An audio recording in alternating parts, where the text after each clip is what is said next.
Olá pessoal, eu sou o Paulo César Coelho, professor aqui do curso de Fisiologia Humana para alunos do curso técnico de enfermagem, extensível aos demais cursos técnicos de saúde. Dando continuidade à fisiologia dos sistemas, mais precisamente à fisiologia cardiovascular, nós vamos começar hoje a parte vascular desse módulo. Nós já vimos em aulas anteriores a parte cardíaca, onde discutimos a fibra muscular cardíaca, o sistema citomotor, ao ciclo cardíaco e o débito cardíaco. Hoje, começando aqui a parte vascular, vamos ver a circulação arterial, né? Como é que são os aspectos, já vimos isso na anatomia, pré-requisito é a parte anatômica das artérias, dos vasos sanguíneos, e agora vamos discutir a parte funcional. Bem, as artérias são esses vasos que saem do coração. Todos os vasos sanguíneos que saem do coração, levando o sangue para adiante, são chamados de vasos arteriais. Os vasos arteriais estão dentro da subclassificação também chamada de vasos de resistência. Por quê? São os vasos sanguíneos com maior quantidade de musculatura lisa vascular. A musculatura lisa vascular é uma musculatura em que os miofilamentos não estão dispostos em grossos e finos, então eles estão todos misturados entre si, sobrepostos entre si. Então, quando você coloca a fibra muscular lisa vascular dando uma lâmina e joga a luz, ele está de aspecto homogêneo, não tem aspecto de estilhações como a musculatura cardíaca e a musculatura esquelética, né? Também fazem parte do grupo de musculatura lisa, uma musculatura multiunitária, que está presente na pupila, na bolsa escrotal, no mamilo, no músculo piloeretor, e também a musculatura lisa unitária visceral, que está presente nas demais vísceras que não o coração. A musculatura lisa vascular, ela é também chamada de unitária, né? Porque ela funciona como um sensício, ou seja, uma vez surgindo o potencial elétrico numa fibra, ela vai se propagando para todas, né? Formando uma única massa contrátil, apesar de ter várias fibras. E ela é do tipo neurogênica, tal como a musculatura esquelética, ou seja, ela não tem a capacidade de automatismo, ela não gera potenciais elétricos por si só. Ela não tem necessidade de um marca-passo. Ela se propaga para diante, mas não tem necessidade de si só. E aí tem uma inervação autônoma ou autonômica ou vegetativa, como queiram, com fibras tanto do sistema nervoso simpático, que sai dos segmentos torácicos e lombares da coluna vertebral, fibras nervosas periféricas e de eferência, e cujo neurotransmissor é a norepinefrina. E aí a norepinefrina, ela pode produzir vasoconstricção ou vasodilatação.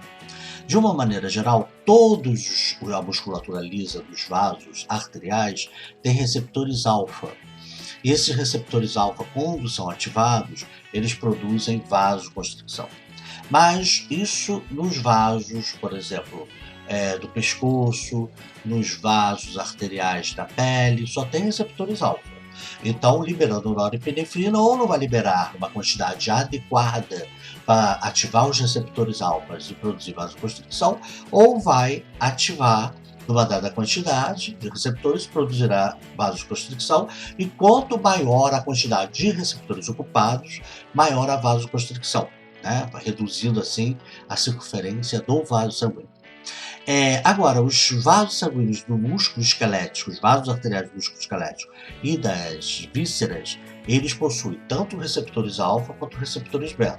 Se o alfa for ativado pela norepinefrina ou por algum medicamento que tenha afinidade por esses receptores, também produzirá, tal como nos vasos do pescoço, nos vasos arteriais da subcutânea, né, na pele, produzirá vasoconstricção. Porém, se ele ativar beta, ele produzirá vasodilatação. E aí, quando há uma descarga noradrenérgica ou de norepinefrina, que também é chamada de noradrenalina,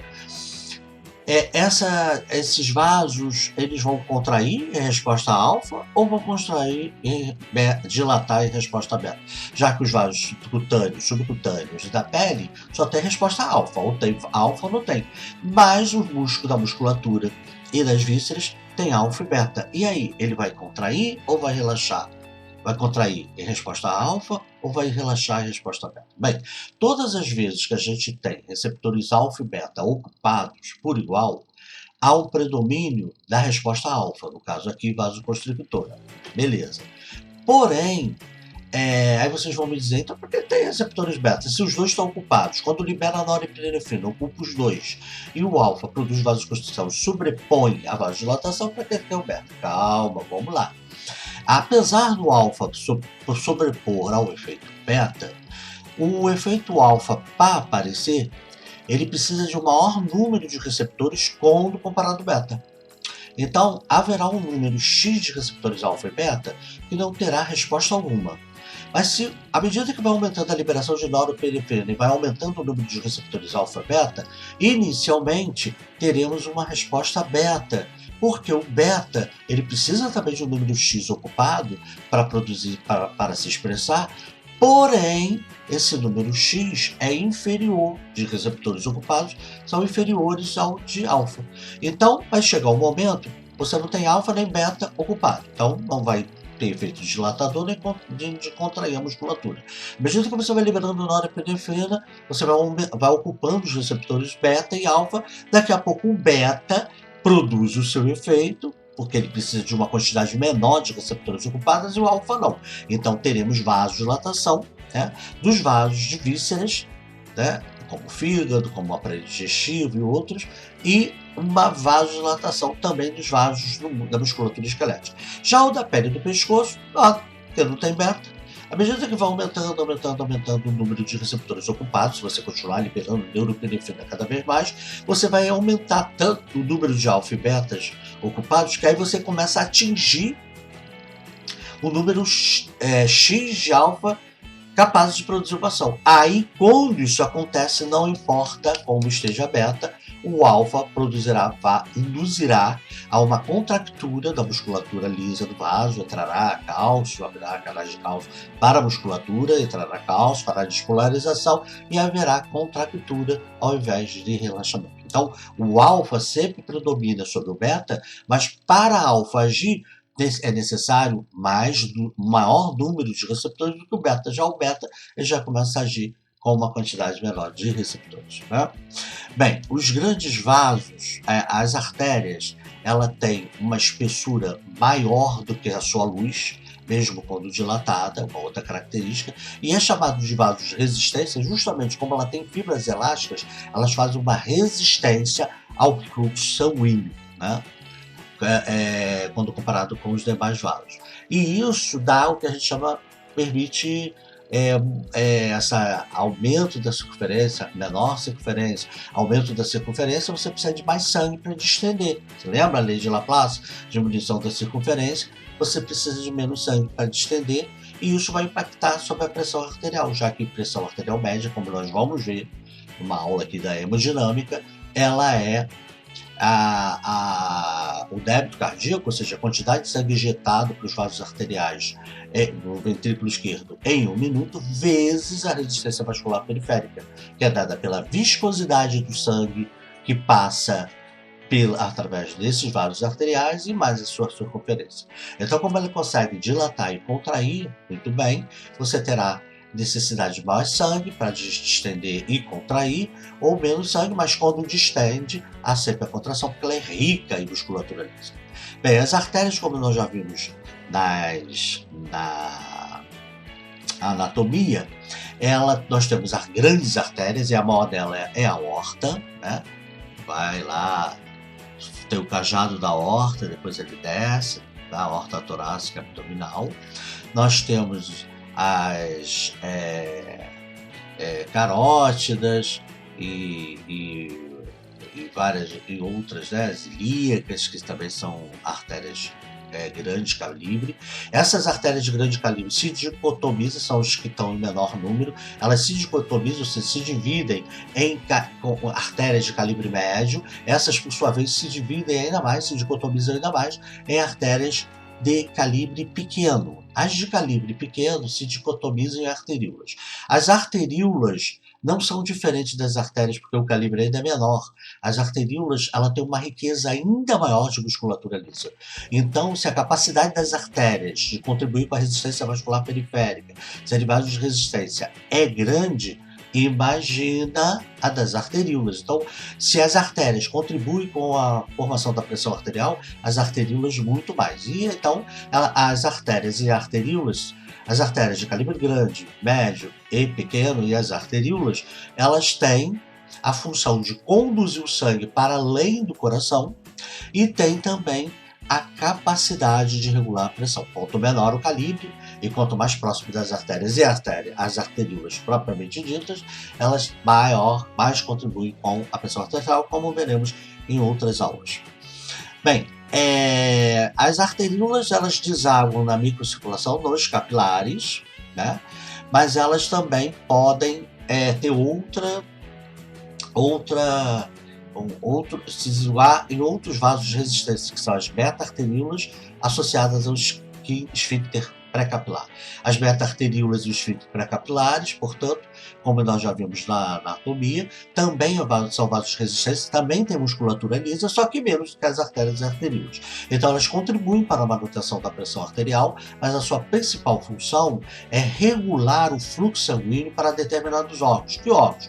Órgãos que, por vezes, dependendo do seu contexto, precisam de muito sangue, às vezes muito sangue, mas nem tanto, às vezes moderado, às vezes diminuto. Então, órgãos que precisam de uma sintonia fina no fluxo sanguíneo que chega a eles, precisam que entre a microcirculação, ou seja, os capilares e as arteríolas, tenha a meta-arteríola e esfíncter pré-capilar, que dependendo da distensibilidade dessa meta-arteríola ou da sua contratilidade, dependendo da abertura total, parcial ou fechamento do esfíncter pré-capilar, você vai monitorizando e vai determinando qual é o fluxo necessário para aquele órgão. Para órgãos que podem ter uma variação de necessidade de sangue, mas uma variação grosseira, você não precisa ter uma sintonia, né? Ou tem muito sangue, ou nem tanto, ou pouco sangue, nem tanto, aí você não precisa de ter beta-arteríola e esfíncter pré-capilar, vai direto para os capilares e vida que segue. Mas nesses casos que precisam, como é o caso da glândula tireoide, que quanto maior a quantidade de TSH agindo nela, mais ela está funcional e mais ela precisa de fluxo de sangue, quando não tem TSH, ela precisa de quase sangue nenhum, aí é necessário essa interposição entre a microcirculação e a grande circulação, a microcirculação e a circulação dos vasos de resistência e a meta-arteríola e esfíncter pré-capilar. Então, elas contribuem com a pressão arterial? Menos, mas contribuem. Mas a principal função dela é regular. Aí. E nós temos também a circulação arterial nas extremidades, né?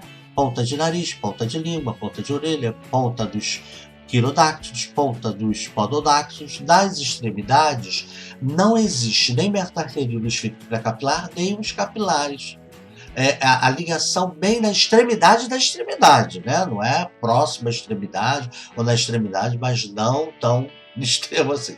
Quando você, por exemplo, nos dedos, mas não lá na ponta dos dedos. Então, na ponta dos dedos há um shunt, uma derivação. O sangue passa diretamente da arteríola para a vênula. Então tem que ter muito cuidado quando se usa substâncias vasoconstrictoras, como o frio, como fármacos vasoconstrictores, que pode, como elas são as arteríolas bem fininhas e as artérias que chegam até lá são as artérias menores mais finas ainda, pode haver uma vasoconstricção intensa, não chegar o fluxo sanguíneo adequado ali, não conseguir chegar o oxigênio ali, Aí fica todo roxo, porque o sangue que ele fica represado fica com hemoglobina sem oxigênio. Hemoglobina sem oxigênio dá uma coloração no sangue vermelho escura e dá na pele, na mucosa, uma característica roxeada, que a gente chama de cianose.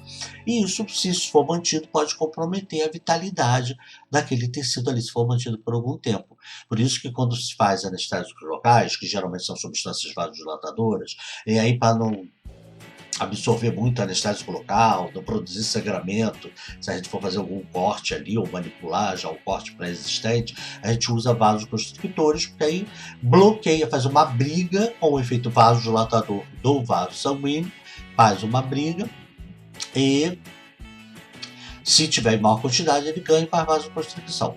Isso não tem problema em fazer nenhum segmento do corpo. Eu digo, a não ser que tenha uma contraindicação por motivos de saúde, que aí vocês discutirão na farmacologia. Mas pelos segmentos do corpo não há nenhuma contraindicação. Por quê? Porque se houver a vasoconstricção ali e comprometer o fluxo sanguíneo local, tem uma rede de capilares vindo de outros vasos arteriais, que aí vão se dilatar e vão fazer tipo um fenômeno de Robin Hood. Robin Hood vai tirar da onde tem mais para aquela área que tem menos e aí vai nutrir. Nas extremidades, como a rede de capilar não está na extremidade da extremidade, na extremidade da extremidade é só artéria com, né, a chegada ali por segunda intenção, pode fazer uma vasoconstrição muito intensa, comprometer os poucos capilares que estão um pouco anteriores e aí você ter uma necrose daquele local. Por isso que não se usa, independente da idade, do gênero, das condições, do procedimento, a gente não usa vasoconstrictor em extremidades e também as extremidades ficam facilmente roxas no frio, né? Porque você não tem ali o sequestro de sangue tão fácil assim. Esse fenômeno de Robin Hood fica com as extremidades com roxas, as pontas dos dedos com roxo. E se uma pessoa ficar perdida no meio de um ambiente muito frio, não conseguir se aquecer as suas mãos, é justamente as extremidades, quando sofre um acidente por congelamento, elas são as primeiras a necrosarem e a se perderem, né? Que aí o organismo vai tentar aumentar a temperatura corporal, vai ter os vasos, outros que vão tentar distribuir aí, circular o sangue para aquecer, mas as extremidades, como não terá esse aquecimento, ela terá essa perda. Então é por isso que as pessoas inclusive colocam a mão debaixo da axila em ambientes muito frios, por exemplo, ficou preso num lugar que está nevando ou com um ambiente muito frio, colocam a extremidade e colocam roupas que protegem o nariz e as orelhas, o sapato, porque se deixar exposto, essa será de repente o indivíduo consegue até ser salvo, mas, né, porque chegaram a tempo dele não cair demais a temperatura e morrer, mas muitas das vezes perde essas extremidades. Então, as artérias, em artérias maiores e artérias médias, e essas menores, essas em arteríolas, e essas eventualmente em meta-arteriolas pré-capilar e capilares, ou diretamente capilares, a não ser na extremidade das extremidades, que pode fazer um shunt artério-venoso. Bem, para a gente fechar aqui, ó, veio aqui a espessura, né, aqui de uma veia. A veia sempre tem um calibre maior do que o da artéria, porque a artéria, além de riqueza de musculatura lisa, ela tem uma série de outras camadas celulares que faz com que o tamanho da artéria, da parede da artéria, seja maior do que o seu calibre. E a artéria também ela faz parte de duas circulações, da grande circulação sistêmica, a partir da aorta, tá? E da pequena, e aí leva sangue arterial rico em oxigênio, cobre CO2, vem e sai do ventrículo esquerdo, e nós, né, aqui ó, sai do ventrículo esquerdo e aí vai descendo, e nós temos também, sai descendo aqui, ó, e nós temos também artérias participando da pequena circulação pulmonar, a partir da artéria pulmonar que leva sangue venoso, rico em CO2 e pobre em oxigênio, para que o pulmão, através dos capilares pulmonares e seus alvéolos, façam a limpeza. Beleza, pessoal? Bem, também temos inervação parasimpática nos vasos sanguíneos arteriais. A inervação parasimpática, o neurotransmissor é a acetilcolina, aquele mesmo da musculatura esquelética, só que aí os receptores não são nicotínicos, como da musculatura esquelética, dos neurônios periféricos e centrais, que são nicotínicos, né? Da musculatura esquelética, nicotínico muscular, da medula da suprarrenal e da musculatura e dos nervos periféricos nicotínicos neuronais, e no sistema nervoso central, que também tem nervos com receptores nicotínicos de SNC. Não é só uma mudança de nome, eles têm sutis variações na sua estrutura que permite que todos a acetilcolina atuem muito bem, e a nicotina, também daí o nome receptores nicotínicos, a nicotina, a substância nicotina, consegue ativá-los, mas alguns medicamentos conseguem bloquear ou ativar um desses subtipos, outros não, porque não são os mesmos receptores, tem algumas variantes sutis. Agora, a variante maior é nos muscarínicos, que estão presentes na parede dos vasos, né, da musculatura lisa, na parede dos vasos, perdão, e estão presentes também nas vísceras e em alguns neurônios do sistema nervoso central. Ali a nicotina não atua, os receptores são bem diferentes dos nicotínicos. Aí a muscarina, que é um alcaloide aí, do cogumelo, que consegue ativá-lo, tal como a acetilcolina, mas a acetilcolina consegue, pela sua estrutura química, ativá-los dois. Então, na musculatura lisa, na parede dos vasos arteriais, nós temos receptores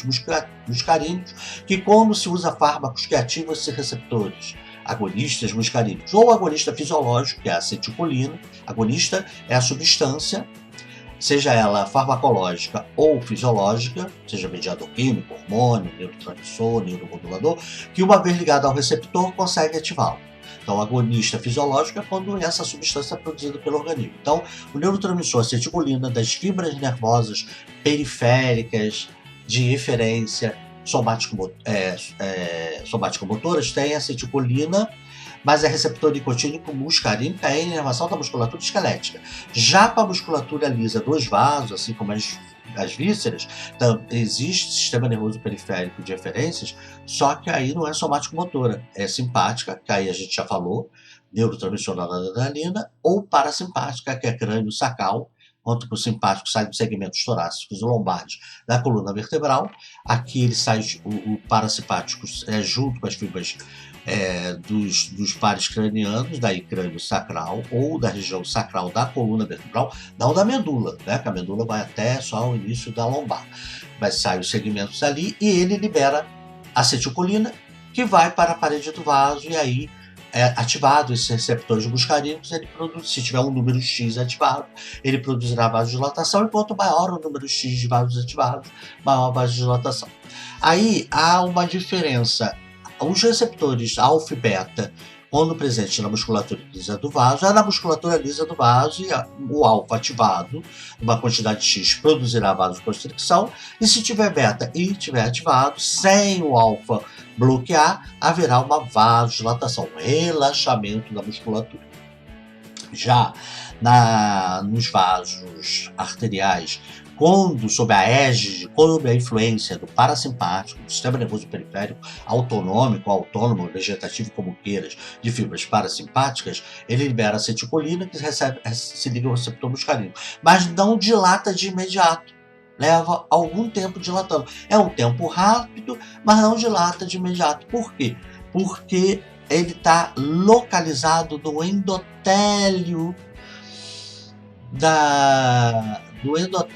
do vaso arterial. Ele não está localizado na musculatura lisa quanto ao alfa e beta. Então, quando o alfa e beta ativa os receptores da musculatura lisa, se for alfa, começa a abrir canais de cálcio para a musculatura, ela rapidamente se contrai. Quando é beta e não tem o alfa bloqueando, é o contrário.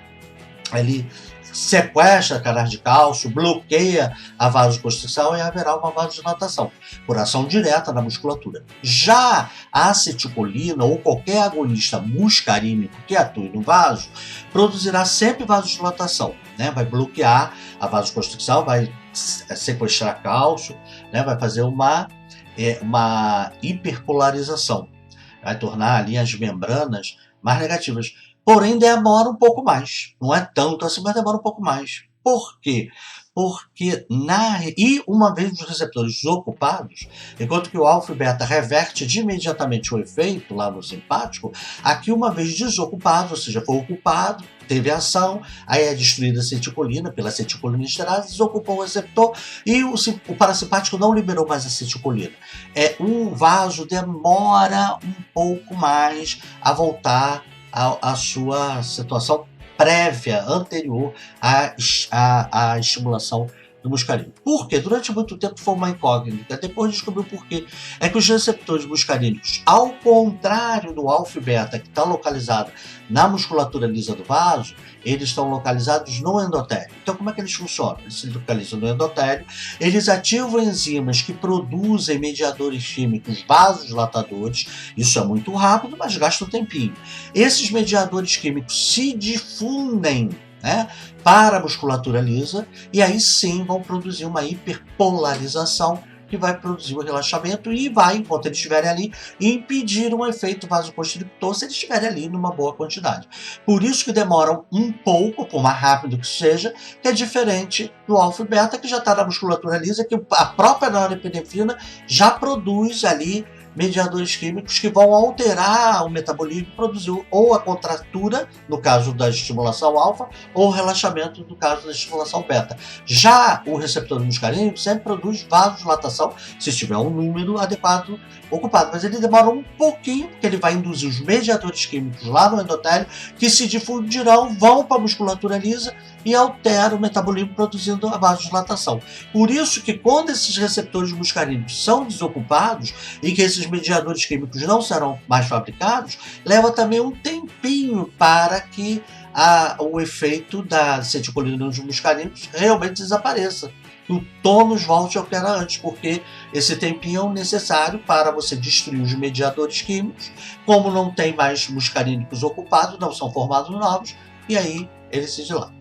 Agora, lembrando que a exposição à musculatura lisa de sódio em grande quantidade, você tiver uma grande quantidade de sódio, uma hipernatremia, já vimos isso nos oligoelementos lá na nutrição dietética, quando estudamos hipernatremia ou hipercedemia, pode atrapalhar a resposta vasodilatadora. Ele não atrapalha a vasoconstritora, ele até ajuda a aumentar a pressão, porque muito sódio retém água, aumentando o retorno venoso, aumentando com isso a pré-carga e o débito cardíaco, aumenta ali o fluxo de sangue sobre a parede do vaso, estendendo ainda mais, com isso vai produzir uma vasoconstricção, aumentando a pressão arterial. Então, além disso, se mecanismos reguladores mandam relaxar a musculatura, né? Vamos relaxar essa musculatura, mesmo com muita água. O excesso de sódio exposto na musculatura lisa da artéria, da arteríola, da artéria, seja ela de que calibre, até da meta-arteríola, pode bagunçar e prejudicar a formação de mediadores químicos que produzirão relaxamento. E aí isso é um outro elemento que contribui com o aumento da pressão arterial quando o indivíduo é exposto a uma grande quantidade de sal e tem muito sódio, sal de sódio, e tem muito sódio ali presente na sua corrente sanguínea, expondo a musculatura lisa, né? Bem, vamos ficar, né? Então, lembrando aí da circulação, da grande circulação sistêmica, temos contribuição dos vasos arteriais que saem do coração levando sangue arterial, rico em oxigênio e pobre em CO2, e da pequena circulação, ou que não é microcirculação, microcirculação é outra coisa, pequena circulação ou circulação pulmonar, que leva as vasos arteriais aí, que são artérias também de grande calibre, que é a artéria pulmonar, que leva sangue venoso, ou seja, rico em CO2 e pobre em oxigênio, para se fazer as trocas gasosas lá. As complicações das artérias que nós podemos ter elas ter lesões, pequenas lesões, causadas por hipertensão crônica mal controlada, excesso de açúcar no sangue mal controlado, ou muita insulina exógena ou endógena sendo produzida para manter esses vasos, a glicose dentro do relativo controle, tabagismo. Essas situações podem fazer pequenas lesões nos vasos arteriais, e se isso é associado a uma grande quantidade de colesterol, principalmente o LDL, que é a proteína que carrega o colesterol, a gente pode aí produzir um depósito desse LDL nessas lesões da parede interna dos vasos arteriais, que são lesões que não são lesões da luz até a parte externa, que levaria a sangramento, hemorragia, não, uma parede só externa, e aí esse LDL pode se depositar ali, ser oxidado, formar o que a gente chama de células em espuma, então ela fica ali depositada, pode começar a haver a adesão plaquetária, a agregação plaquetária, a formação de coágulos, e aí isso tudo começar a se calcificar com a presença de cálcio, e depois os fibroblastos começarem a incorporar isso à parede do vaso, tornando a parede do vaso mais rígida, aumentando assim a pressão arterial, podendo favorecer a formação, se tiver uma predisposição genética, de formação de aneurisma, ou seja, de um enfraquecimento daquela parede com posterior rotura, né? Diminuição do fluxo sanguíneo, com menos sangue para a microcirculação, prejudicando a perfusão. Então isso tudo é chamado de essa placa, de placa de ateroma. E temos a aterosclerose, que ao enrijecer a parede do vaso, teremos a arteriosclerose. Bem, ter placas de ateroma em pequenótima quantidade, que não gera riscos imediatos à saúde, com intervenção do fluxo, vai acontecendo ao longo da vida, porque ao longo da vida, por mais saudável que seja o indivíduo, pode ter pequenas lesões, e aí mesmo com LDL, não em grande quantidade, você tem ali pontos de calcificação que não alteram, desde que não altere o fluxo, né? Tá perfeito. Porém, uma pessoa tabagista, hipertensa mal controlada, diabética com resistência insulínica ou que controla a sua glicemia com grandes quantidades de açúcar, né?